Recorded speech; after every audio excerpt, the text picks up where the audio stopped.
2012 po nagsimula sila na magbigay po ng kuryente dyan sa area na yan. Pero ang sinasabi nyo nga po kanina, tama po, April 2024 po nagsimulang makatanggap ng mga reklamo.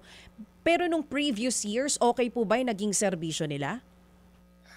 Noong pagsisimula, actually, nung final nila yung kanilang PSA for approval by ERC around 2012, pero ang talagang pagsisimula ng supply nila ay around 2015 na commission yung mga planta ng SIPCOR sa Candanay, sa Siquijor at sa Lazi.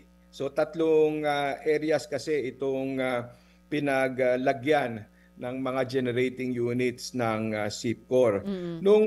Nung una ay maayos naman, wala naman kaming notable na mga natatanggap na mga reklamo.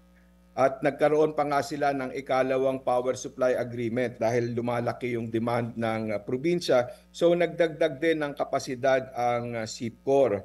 At ito ay ifinail nga nila yung power supply agreement nila na ito ay ifinail sa ERC under ERC case number 2019-003 RC.